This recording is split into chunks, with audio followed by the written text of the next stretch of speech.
Viewers, എല്ലാവർക്കും ദിജോസ് വേൾഡിൻ്റെ പുതിയൊരു വീഡിയോയിലേക്ക് സ്വാഗതം. എല്ലാവരും സുഖമായിട്ടിരിക്കുന്നെന്ന് വിശ്വസിക്കുന്നു. ഞങ്ങളിവിടെ സുഖമായിട്ടിരിക്കുകയാണ്. അപ്പോൾ എല്ലാവരും സന്തോഷത്തോടെയും ആരോഗ്യത്തോടെയും ഒക്കെ ഇരിക്കുക കേട്ടോ. ഓൾറെഡി നിങ്ങൾക്ക് ബീജസങ്കലനം ഉണ്ടായിട്ടും ഇംപ്ലാന്റേഷൻ ഫെയിൽ ആയതിൻ്റെ ലക്ഷണത്തിനെ പറ്റിയിട്ടാണ് ഇന്നത്തെ വീഡിയോയിൽ സംസാരിക്കുന്നത് കേട്ടോ. ഈ ലക്ഷണങ്ങൾ നിങ്ങൾക്ക് കണ്ടിന്യൂസ് ആയിട്ട് ഞാൻ പറയുന്ന സമയങ്ങളിൽ ഉണ്ടാകുന്നുണ്ടെങ്കിൽ നിങ്ങളത് കൃത്യമായിട്ട് മോണിറ്റർ ചെയ്യണം. ഡോക്ടറെ കണ്ട് ഈ ഡൗട്ട്സ് നിങ്ങൾ ഷെയർ ചെയ്യണം. എന്തെങ്കിലും ബുദ്ധിമുട്ടുകൾ നിങ്ങൾക്കുണ്ടോ എന്ന് സ്കാൻ ചെയ്തിട്ട് ഫർദർ ആയിട്ട് കണ്ടുപിടിക്കണം കേട്ടോ. അപ്പോൾ അതെന്തൊക്കെയാണെന്ന് നമുക്ക് നോക്കാം. വീഡിയോ നമുക്ക് സ്റ്റാർട്ട് ചെയ്യാം.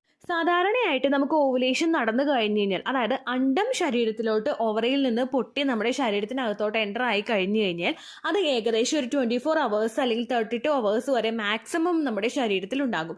ഈ സമയത്ത് തന്നെ ഓൾറെഡി അവിടെ ബീജം ഉണ്ടെങ്കിലോ അല്ലെങ്കിൽ ഈ സമയത്ത് ഫിസിക്കൽ കോണ്ടാക്ട് ചെയ്യുന്നുണ്ടെങ്കിലോ പ്രഗ്നന്റ് ആകാനായിട്ട് ഏകദേശം ഒരു 30 minutes അല്ലെങ്കിൽ മാക്സിമം ഒരു 1 hour മതി പ്രഗ്നൻസി അവിടെ ഫെർട്ടിലൈസേഷൻ നടക്കാൻ വേണ്ടിയിട്ട്. ഫെർട്ടിലൈസേഷൻ എന്ന് പറയുന്നത് ബീജസങ്കലനമാണ്. ഈ ബീജസങ്കലനം അവിടെ നടന്നിട്ട് പിന്നെ ഒരു 6th ഡേയിലാണ് ഇംപ്ലാന്റേഷന്റെ പ്രോസസ്സ് തുടങ്ങുന്നത്. 6 to 12 days എന്ന് പറഞ്ഞൊരു റഫ് ഫിഗർ നമ്മൾ പറയുന്നുണ്ടെങ്കിലും ഏകദേശം 9ാമത്തെയോ 10ാമത്തെയോ ദിവസമായിരിക്കും നമുക്ക് അവിടെ ഇംപ്ലാന്റേഷൻ നടക്കുന്നത്. ഈ സമയത്ത് ഇംപ്ലാന്റേഷൻ നടന്നാലും ബാക്കിയുള്ള പല പ്രവർത്തനങ്ങൾ ഇതിനു മുൻപേ തന്നെ നമ്മുടെ ഒരു ഫെർട്ടിലൈസ്ഡ് ആയിട്ടുള്ള എഗ്ഗിൽ നടക്കുന്നുണ്ട്. സെൽ ഡിവിഷൻ ഉണ്ടാവുന്നുണ്ട്. പലതരത്തിൽ സെൽ ഡിവിഷൻ നടന്ന് ആ ഒരു എംബ്രിയോയിനെ നറിഷ് ചെയ്യാൻ പാകത്തിൽ അതിലോട്ട് ബ്ലഡ് സർക്കുലേഷൻ വന്ന് ഇത്തരത്തിൽ ഫെർട്ടിലൈസേഷൻ നടന്നു കഴിയുമ്പോൾ ചെറിയ ഹോർമോൺ ചേഞ്ചസ് നമുക്ക് ഉണ്ടാവുന്നു. അങ്ങനെ പലതരത്തിൽ ആ ഒരു മാറ്റങ്ങൾ നമ്മുടെ ശരീരത്തിൽ നടക്കുന്നുണ്ട്.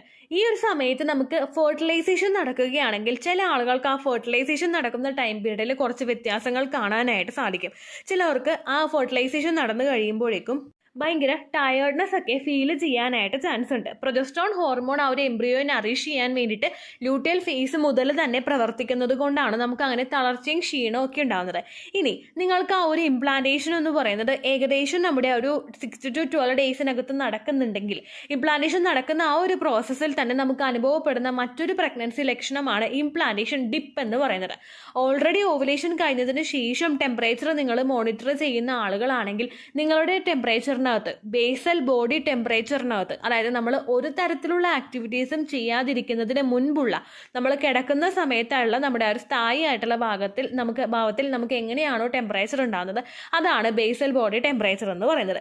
ഈ ബേസൽ ബോഡി ടെമ്പറേച്ചറിനകത്ത് ചെറിയൊരു ഡിപ്പ്, അതായത് ഒരു താഴ്ച നമുക്ക് അനുഭവപ്പെടുന്നുണ്ട്. പിറ്റേ ദിവസം ടെമ്പറേച്ചർ കൂടുന്നുണ്ട്. ഇങ്ങനെ ഒരു ചേഞ്ച് നിങ്ങൾക്ക് ഉണ്ടാകുന്നുണ്ടെങ്കിൽ അതിനർത്ഥം ഇംപ്ലാന്റേഷൻ സക്സസ്ഫുൾ ആയെന്നാണ്. അവിടെ ഉണ്ടായത് ഇംപ്ലാന്റേഷൻ ഡിപ്പ് ആയിരിക്കും. ഈ വ്യത്യാസവും നമുക്ക് അവിടെ ഇംപ്ലാന്റേഷൻ സക്സസ്ഫുൾ ആയി കഴിഞ്ഞാൽ കാണാനായിട്ട് സാധിക്കും. അതോടൊപ്പം തന്നെ ചില ആളുകൾക്ക് ഇംപ്ലാന്റേഷൻ സക്സസ്ഫുൾ ആയി കഴിയുമ്പോൾ ലെഫ്റ്റ് സൈഡിലോ റൈറ്റ് സൈഡിലോ ആയിട്ട് ചെറിയ വേദന ഉണ്ടാകും. ക്രാംസ് എന്നാണ് ഇതിനെ പറയുന്നത്. ചെറുതായിട്ടുള്ള കുത്തുന്നത് പോലുള്ള വേദനയോ കൊളുത്തി വലിക്കുന്നത് പോലെയോ അല്ലെങ്കിൽ വലിഞ്ഞു മുറുകുന്നത് പോലുള്ളൊരു വേദനയോ അസ്വസ്ഥതയോ ലെഫ്റ്റ് ഭാഗത്തോ റൈറ്റ് ഭാഗത്തോ ചിലർക്ക് സെന്റർ പോർഷനിൽ നേരെ താഴെ അടിവയറിന്റെ പോർഷനിലോ ഫീൽ ചെയ്യാനായിട്ട് ചാൻസ് ഉണ്ട്. ഇത് മൂന്നും നമുക്ക് ഇംപ്ലാന്റേഷൻ നടക്കുന്ന സമയത്ത് വെരി ഫസ്റ്റ് സ്റ്റേജിൽ തന്നെ ഉണ്ടാകാൻ സാധ്യതയുള്ള പ്രഗ്നൻസി ലക്ഷണങ്ങളാണ്. ഈ ലക്ഷണങ്ങൾ നടന്നിട്ട് ഇംപ്ലാന്റേഷൻ ആയി കഴിഞ്ഞാലും ചില ആളുകൾക്ക് ഈ ഇംപ്ലാന്റേഷൻ നഷ്ടമായി പോകാറുണ്ട്. കെമിക്കൽ പ്രഗ്നൻസി എന്ന് പറയുന്ന ഒരു ടേം കൊണ്ടാണ് ഇതിനെ പലപ്പോഴും വിശേഷിപ്പിക്കുന്നത്. അതായത് നമ്മൾ കാർഡിൽ പ്രഗ്നൻസി ടെസ്റ്റ് ചെയ്യുന്നതിന് മുൻപ് തന്നെ പ്രഗ്നൻസി നമുക്ക് നഷ്ടമായി പോകുന്ന അവസ്ഥ.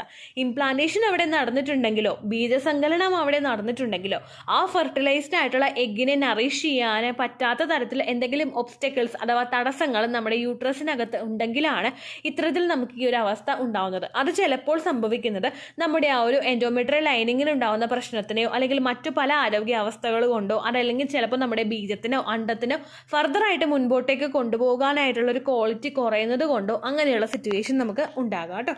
ഇത് ഇംപ്ലാന്റേഷൻ ഫെയിൽ ആകുന്നതിൻ്റെ ലക്ഷണമാണെന്ന് നമുക്ക് എങ്ങനെ മനസ്സിലാക്കാമെന്ന് നമുക്ക് നോക്കാം.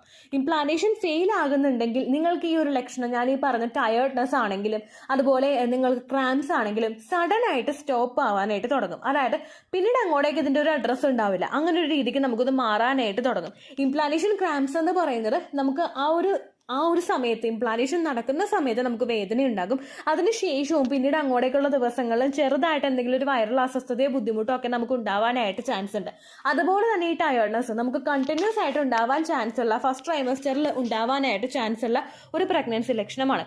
എന്നാൽ സഡൻ ആയിട്ട് ഈ എല്ലാ പ്രഗ്നൻസി ലക്ഷണങ്ങളും നമ്മൾ കണ്ട എല്ലാ ചേഞ്ചസും നമുക്ക് മാറ്റം വരികയാണെങ്കിൽ അത് ഇംപ്ലാന്റേഷൻ ഫെയിൽ ആയതിൻ്റെ ഒരു സൂചനയായിട്ട് നമുക്ക് എടുക്കാനായിട്ട് സാധിക്കും. മെയിനായിട്ട് നമുക്ക് ഇംപ്ലാന്റേഷൻ ഫെയിൽ ആകാനായിട്ടുള്ള ബുദ്ധിമുട്ടുകൾ എന്തൊക്കെയാണെന്ന് നോക്കാം. യൂട്രസിനകത്ത് എന്തെങ്കിലും ഫൈബ്രോയിഡോ പൊളിപ്സോ ഒക്കെ ഉണ്ടെങ്കിൽ അത് ഇംപ്ലാന്റേഷൻ ഫെയിൽ ആകാനായിട്ടുള്ള കാരണമാകും. കാരണം ആ ഗർഭസ്ഥ ശിശുവിന് അവിടെ വളരാൻ വേണ്ടിയിട്ടുള്ള സാഹചര്യം ആ ഫൈബ്രോയിഡ് അവിടെ ഉണ്ടാക്കുന്നില്ല. അതിന്റെ ഭാഗമായിട്ട് യൂട്രസിനകത്താണ് നിങ്ങൾക്ക് ഫൈബ്രോയിഡ് എങ്കിൽ അത് പ്രശ്നം ഉണ്ടാവാനായിട്ട് ചാൻസ് ഉണ്ട്. രണ്ടാമത്തെ റീസൺ എന്താണ്? Thin endometrium. എൻഡോമെട്രിയൽ ലൈനിങ് തിന്നായി പോകുന്നത് അതിൽ പറ്റിപ്പിടിച്ചാണല്ലോ കുഞ്ഞ് വളരുന്നത്.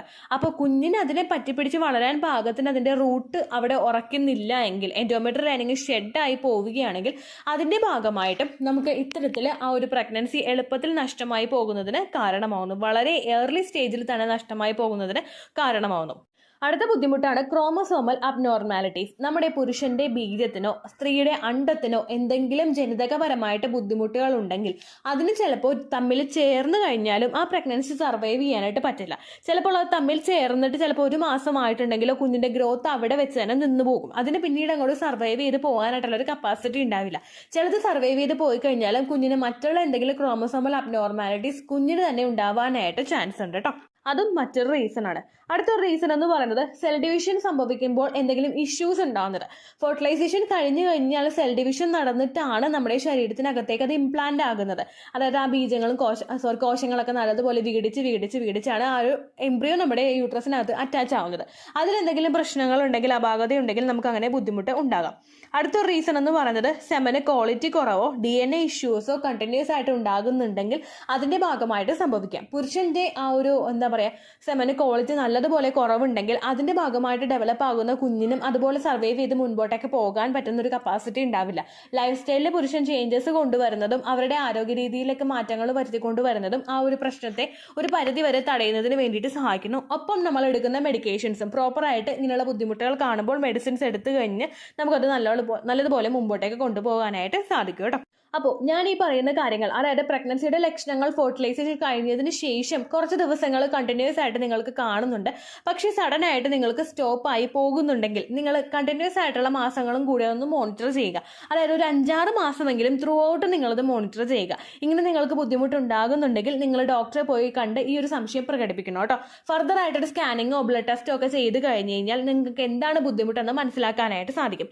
AMH നോക്കിക്കഴിഞ്ഞാൽ നമ്മുടെ അണ്ടത്തിന് എന്തെങ്കിലും ബുദ്ധിമുട്ടുള്ളത് കൊണ്ടാണ് ഇങ്ങനെ സംഭവിക്കുന്നതെന്ന് മനസ്സിലാക്കാനായിട്ട് സാധിക്കും. അതുപോലെ എൻഡോമെട്രിയൽ ലൈനിങ് മോണിറ്റർ ചെയ്യാൻ വേണ്ടിയിട്ട് ഫോളിക്കുലാർ സ്റ്റഡി നടത്തി കഴിഞ്ഞാലും നമുക്ക് എന്തെങ്കിലും പ്രശ്നമുണ്ടെങ്കിൽ അത് മനസ്സിലാക്കി എടുക്കാനായിട്ട് സാധിക്കും. അതുപോലെ സ്കാൻ ചെയ്ത് നോക്കുകയാണെങ്കിൽ നമുക്ക് ഫൈബ്രോയിഡ് എന്തെങ്കിലും യൂട്രസിൽ ഉണ്ടോ എന്ന് കൺഫേം ചെയ്യാനായിട്ട് സാധിക്കും. എന്തെങ്കിലും ഒന്ന് മോണിറ്റർ ചെയ്ത് കഴിയുന്നതിനോടൊപ്പം തന്നെ പുരുഷന്റെ സെമൻ അനാലിസിസും കൂടി ചെയ്യണം, കംപ്ലീറ്റ് ആയിട്ട് തന്നെ ചെയ്യണം. അത് ചെയ്ത് കഴിയുമ്പോഴേക്കും അദ്ദേഹത്തിന് എന്തെങ്കിലും ബുദ്ധിമുട്ടുണ്ടെങ്കിൽ അതൊന്ന് ഓവർകം ചെയ്യാനായിട്ട് നമുക്ക് സാധിക്കും. അതിന് വേണ്ടിയിട്ട് മെഡിസിൻസോ ഫൈബ്രോയിഡ് നീക്കം ചെയ്യാൻ വേണ്ടിയിട്ട് മറ്റുള്ള സർജറികളോ ഒക്കെ ചെയ്ത് കഴിഞ്ഞാൽ എളുപ്പത്തിൽ നിങ്ങൾക്ക് പ്രഗ്നന്റ് ആകാനായിട്ട് സാധിക്കും. പക്ഷെ ഞാൻ ഈ പറയുന്ന കാര്യങ്ങൾ നിങ്ങൾ മോണിറ്റർ ചെയ്യുന്നില്ലെങ്കിൽ നിങ്ങൾക്ക് പോലും കെമിക്കൽ പ്രഗ്നൻസി ഉണ്ടാകുന്നത് തിരിച്ചറിയാൻ പറ്റാത്ത സിറ്റുവേഷൻസ് വരും. നിങ്ങൾക്ക് ഏജ് കൂടി പോകും, നമുക്ക് ആ ട്രീറ്റ്മെന്റ് നടത്തി കഴിഞ്ഞാലും എഗ് പ്രോപ്പറായിട്ട് ഗ്രോ ആകുന്ന സിറ്റുവേഷനും ഉണ്ടാവും കേട്ടോ. അത് ഓവർകം ചെയ്യാനായിട്ട് നിങ്ങൾ ഈ കാര്യങ്ങൾ മസ്റ്റ് ആയിട്ട് ശ്രദ്ധിക്കുക. ഡോക്ടറെ കാണുന്നതോടൊപ്പം നിങ്ങൾ ചെയ്യേണ്ട മറ്റു പല കാര്യങ്ങളും കൂടിയുണ്ട്. ഒന്നാമതായിട്ട് നിങ്ങളുടെ വെയിറ്റ് മോണിറ്റർ ചെയ്യുക. നിങ്ങളുടെ ഏജും നിങ്ങളുടെ വെയിറ്റും ഫെർട്ടിലിറ്റിയെ സംബന്ധിച്ചിടത്തോളം ഇമ്പോർട്ടൻ്റ് ആയിട്ടുള്ള 2 ഫാക്ടേഴ്സ് ആണ്. ഏജ് കൂടി പോകുന്നതിനനുസരിച്ചിട്ട് നമ്മുടെ അണ്ടത്തിന്റെ ക്വാളിറ്റി കുറവാനായിട്ട് ചാൻസ് വളരെയധികം കൂടുതലാണ്. അതോടൊപ്പം തന്നെ നമുക്ക് വെയിറ്റ് ഭയങ്കര കൂടുതലാണെങ്കിൽ അതിന്റെ ഭാഗമായിട്ട് നമുക്ക് ഫാറ്റ് ഇഷ്യൂസ് കൂടുതൽ ഉണ്ടാവാനായിട്ട് ചാൻസ് ഉണ്ട്. അങ്ങനെ വരുമ്പോൾ നമുക്ക് പ്രഗ്നൻസി ചാൻസ് കുറയാനായിട്ടും വളരെയധികം സാധ്യതയുണ്ട് കേട്ടോ. അപ്പോൾ അതുകൊണ്ട് നിങ്ങളുടെ ഏജിനനുസരിച്ചിട്ടുള്ള, നിങ്ങളുടെ ഉയരത്തിനനുസരിച്ചിട്ടുള്ള ഭാഗമായിട്ട് നിങ്ങൾ വെയിറ്റ് ക്രമീകരിക്കുക. നിങ്ങളും നിങ്ങളുടെ ഹസ്ബൻഡും 2 പേരും ഇത് ശ്രദ്ധിക്കുക കേട്ടോ. Ideal weight to get pregnant fast എന്ന് ദിച്ചൂസ് വേൾഡ് എന്ന് ടൈപ്പ് ചെയ്ത് കഴിഞ്ഞാൽ നിങ്ങൾക്ക് ആ വെയിറ്റ് ചാർട്ട് കിട്ടും. അതിനനുസരിച്ചിട്ട് നിങ്ങളുടെ ഉയരത്തിനനുസരിച്ചിട്ടുള്ള വെയിറ്റ് ആണോ നിങ്ങൾക്കുള്ളതെന്ന് നിങ്ങൾ മോണിറ്റർ ചെയ്യുക. അതല്ലെങ്കിൽ കൃത്യമായിട്ടും പ്രോപ്പർ ആയിട്ടുള്ള ഡയറ്റിലൂടെ നിങ്ങളത് വെയിറ്റ് കുറയ്ക്കാനായിട്ടും വർക്കൗട്ട്സ് ചെയ്ത് വെയിറ്റ് കുറക്കാനായിട്ടും ശ്രദ്ധിക്കുക. ഞാനിപ്പോൾ ഓവർ വെയിറ്റ് ആണെങ്കിൽ അത് കുറയ്ക്കാൻ വേണ്ടിയിട്ട് ഭയങ്കര ഹെവി ആയിട്ടൊന്നും വർക്കൗട്ട് ചെയ്യാനായിട്ട് പാടില്ല. ജിമ്മിൽ പോയിട്ടാണെങ്കിലും ഒരുപാട് ഹെവി ആയിട്ട് വർക്കൗട്ട്സ് ചെയ്യാൻ പാടില്ല. അത് ഫെർട്ടിലിറ്റിയെ സാരമായിട്ട് തന്നെ ബാധിക്കും. മോഡറേറ്റ് ആയിട്ടുള്ള അളവിൽ ഡയറ്റും ഒപ്പം വർക്കൗട്ട്സും നിങ്ങൾ ക്രമീകരിക്കുകയാണെങ്കിൽ, അത് ഡയറ്റീഷ്യൻ്റെയും അതുപോലെ ജിം ട്രെയിനറുടെയും രീതിക്ക് നിങ്ങൾ പോവുകയാണെങ്കിൽ ഉറപ്പായിട്ടും നിങ്ങൾക്ക് വെയിറ്റ് ക്രമീകരിച്ച് കൊണ്ടുവരാനായിട്ട് സാധിക്കും കേട്ടോ. രണ്ടാമതായിട്ട് ലൈഫ് സ്റ്റൈലിൽ നിങ്ങൾ ചേഞ്ചസ് കൊണ്ടുവരാനായിട്ട് ശ്രദ്ധിക്കുക. നിങ്ങൾ ഉറങ്ങി എഴുന്നേക്കുന്നത്, അതുപോലെ നിങ്ങൾ ഭക്ഷണം കഴിക്കുന്ന ഭക്ഷണങ്ങൾ ഏതൊക്കെയാണ്, ഇതെല്ലാം നിങ്ങൾ പ്രോപ്പറായിട്ട് ക്രമീകരിക്കുക. നമ്മുടെ ഉറക്കത്തിൽ വ്യത്യാസം വരുന്നതിനനുസരിച്ചിട്ട് ഹോർമോൺസിൽ ബുദ്ധിമുട്ടുണ്ടാകും, ഇംപ്ലാന്റേഷൻ ഫെയിൽ ആകും അതിനനുസരിച്ചിട്ട്. അപ്പോൾ അതുകൊണ്ട് നിങ്ങൾ പ്രോപ്പറായിട്ട് അത് ക്രമീകരിക്കുക. ഒപ്പം നിങ്ങൾ കഴിക്കുന്ന ഭക്ഷണങ്ങൾ കൃത്യമായിട്ടുള്ള ടൈമിലാണ് കഴിക്കുന്നതെന്ന് നമ്മൾ ഉറപ്പുവരുത്തുക കേട്ടോ. രാവിലത്തെ ഭക്ഷണം 11 മണിക്ക് കഴിച്ചിട്ട് ഉച്ചക്കത്തെ ഭക്ഷണം 3 മണിക്ക് കഴിച്ചിട്ട് വൈകുന്നേരം ഈവനിങ്ങിൻ്റെയും രാത്രിത്തെയും കൂടി കൂട്ടിയിട്ട് വൈകുന്നേരം കഴിക്കുന്ന ശീലം അങ്ങനെയുള്ള ആളുകളൊക്കെ ഉണ്ട്. അങ്ങനെയുള്ള ആളുകൾ പ്രോപ്പറായിട്ട് അവരുടെ ഫുഡ് ഡയറ്റ് മെയിൻറ്റെയിൻ ചെയ്യുക. ഹെൽത്തി ആയിട്ടുള്ള ഭക്ഷണങ്ങൾ മാത്രം കഴിക്കാനായിട്ട് ശ്രദ്ധിക്കുക കേട്ടോ. ഹസ്ബൻഡിനോടും ഇത് പറഞ്ഞു കൊടുക്കുക. അടുത്തത് നിങ്ങൾക്ക് ചെയ്യാൻ കഴിയുന്ന കാര്യം, ഫിസിക്കലി നിങ്ങൾ ആക്റ്റീവ് ആയിട്ടിരിക്കാനായിട്ട് ശ്രദ്ധിക്കുക. ഞാൻ ഉൾപ്പെടെയുള്ള ഒരുപാട് വീട്ടമ്മമാർക്ക് അവരുടെ സ്വിച്ചിൽ എല്ലാം കിട്ടുന്നുണ്ട്. ഒരു കൈ വെച്ച് സ്വിച്ച് ഇട്ടാൽ മതി, പലതും നമുക്ക് കിട്ടും. വാഷിംഗ് മെഷീൻ ആണെങ്കിലും അല്ലെങ്കിൽ നമ്മൾ മിക്സി ആണെങ്കിലും ഏതാണെങ്കിലും നമുക്ക് അങ്ങനെ കിട്ടും. അങ്ങനെ വരുമ്പോൾ നിങ്ങൾ തന്നെ ചിന്തിക്കുക, നമ്മൾ വണ്ണം കൂടി പോകുന്നുണ്ട്, നമ്മൾ ഫിസിക്കലി ആക്റ്റീവ് അല്ല. ഫെർട്ടിലിറ്റി ഇൻക്രീസ് ചെയ്യാൻ പാകത്തിലുള്ള എക്സസൈസുകളാണ് നമ്മൾ ഏറ്റവും കൂടുതൽ ഈ സമയത്ത് ഫോക്കസ് ചെയ്യേണ്ടത്.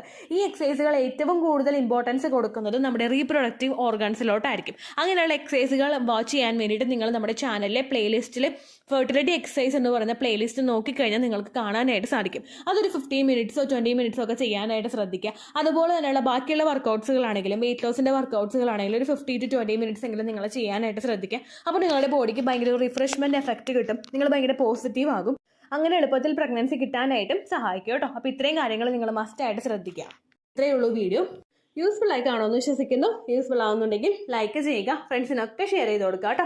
എന്തെങ്കിലും സംശയം ഉണ്ടെങ്കിൽ നിങ്ങൾ കമൻസിൽ ചോദിക്കുക. പണ്ടത്തെ വീഡിയോയ്ക്ക് കമൻസ് ഇടുന്നവർക്ക് റിപ്ലൈ ലഭിക്കുന്നില്ലെങ്കിൽ ലേറ്റസ്റ്റ് ആയിട്ട് ഞാൻ ഏത് വീഡിയോ ആണ് അപ്ലോഡ് ചെയ്യുന്നത് അതിന് താഴെ കമൻറ്റ് ഒന്ന് കോപ്പി പേസ്റ്റ് ചെയ്യാനായിട്ട് ശ്രദ്ധിക്കുക കേട്ടോ. അതുപോലെ ഓവുലേഷൻ ഡേറ്റ് കാൽക്കുലേറ്റ് ചെയ്ത് തരാനായിട്ട് റിക്വസ്റ്റ് ചെയ്യുന്ന ആളുകൾ എത്രയാണോ സൈക്കിൾ ലെങ്ത് അത് മെൻഷൻ ചെയ്യാനായിട്ട് ശ്രദ്ധിക്കുക.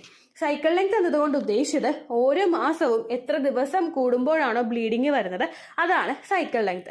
കഴിഞ്ഞ മാസം ഒരു 8-ാം തീയതിയാണ് ബ്ലീഡിങ് ആയതെങ്കിൽ ഈ മാസം 6-ാം തീയതിയാണ് ബ്ലീഡിങ് ആയതെങ്കിൽ കഴിഞ്ഞ മാസം 8-ാം തീയതി മുതൽ ഈ മാസം 6-ാം തീയതി വരെ എത്ര ദിവസമുണ്ടോ അത് കാലണ്ടറിൽ എണ്ണി തിട്ടപ്പെടുന്നതാണ് നിങ്ങളുടെ സൈക്കിൾ ലെങ്ത്.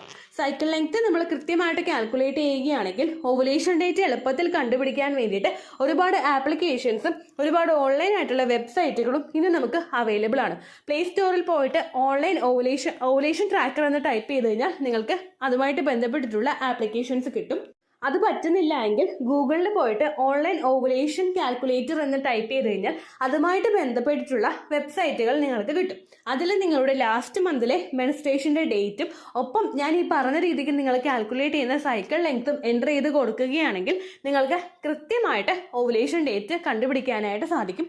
ഫെർട്ടൈൽ ടൈം പീരീഡും നിങ്ങൾക്ക് കിട്ടും. അതായത് എത്ര ദിവസം മുതൽ കോൺടാക്ട് ചെയ്ത് തുടങ്ങിക്കഴിഞ്ഞാൽ നിങ്ങൾ പ്രഗ്നൻ്റ് ആകും എന്നുള്ളൊരു ഡേറ്റും നിങ്ങൾക്ക് പ്രോപ്പറായിട്ട് കിട്ടും കേട്ടോ.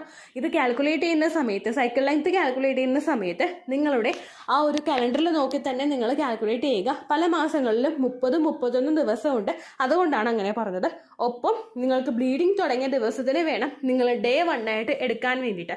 സ്പോട്ടിങ് തുടങ്ങിയ ദിവസത്തിനെ, അതായത് ചെറുതായിട്ട് ഡിസ്ചാർജ് പോയി തുടങ്ങിയ ദിവസത്തിനെ നിങ്ങൾ കൺസിഡർ ചെയ്യേണ്ട ആവശ്യം ഇല്ല കേട്ടോ. അപ്പോൾ ഇത്രയേ ഉള്ളൂ വീഡിയോ. അടുത്തൊരു വീഡിയോ ആയിട്ട് നമുക്ക് വീണ്ടും കാണാം. ബൈ.